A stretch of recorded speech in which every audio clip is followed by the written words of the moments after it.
From studying criminal justice with eyes on a law degree to jumping into the world of music, entertainment, and management, and now a husband and father, Charles Whitfield is all about pursuing what makes you feel fulfilled. But it didn't come without challenges and sacrifices along the way. This is Night Talks.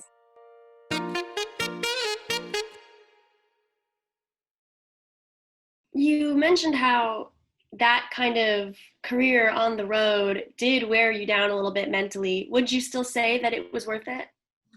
Absolutely, it was worth it, because if it wasn't for my career at Hidden Beach or helping start Hidden Beach, I wouldn't be doing what I'm doing now on radio. And the ironic thing is, one of our radio stations, I would say every day I hear some artist that I worked on either at Hidden Beach or whether it's with Anthony Hamilton or somebody else. So, and what you find in the music business is so many different people will start in one thing, but then they'll move to something else. But at the end of the day, it's still the same relationships. And so, like I said, if it wasn't for Hidden Beach, I wouldn't be able to do what I do now in radio.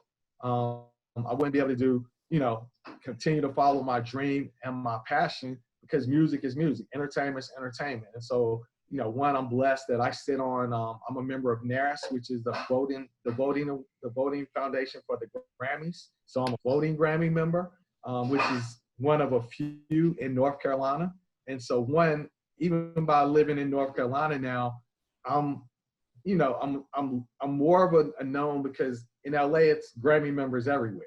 And in Charlotte, it's probably 10 of us. So, but because of the relationships I were able to make out in LA, it allowed me to come back to North Carolina, where I work in radio. I produce a jazz festival.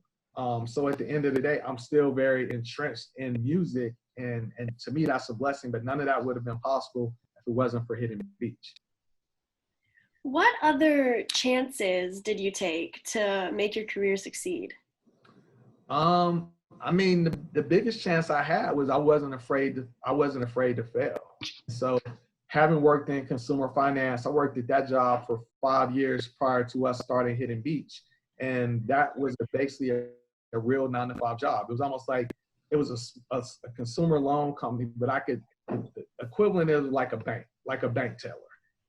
And so, as I said in a pre-interview, I hadn't worked there since 1997, but I can remember my employee number being 4798. And the reason I can remember that is because I was like a robot. And every morning at 8:30, I logged into my computer. At 12:30, I had lunch. At 1:30, I signed back in. And at 5:30, I got off. And that was literally my day for 5 years. And so, one, it taught me discipline about business. So when I did get into the music business, it let me know how I needed to manage my time, because the music business or the entertainment business is not a 9-to-5. It's something that constantly evolves. And so your day could be 24 hours. Who knows what your day would be like? But because I had a foundation of what to look for in the music business, it helped me when it came to prioritizing my time and whatnot. What would you say was your biggest sacrifice?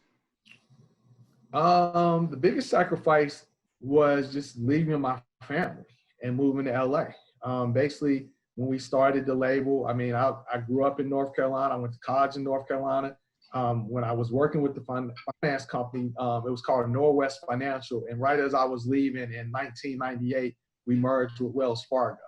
And so that year of living in Texas was the first time I'd lived out of North Carolina.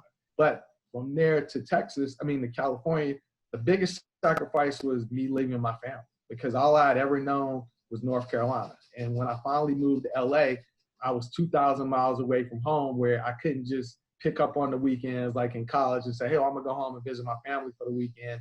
I couldn't do it because I was 2,000 miles away from home. So that was the biggest sacrifice I had to make, was just moving that far across country from my family.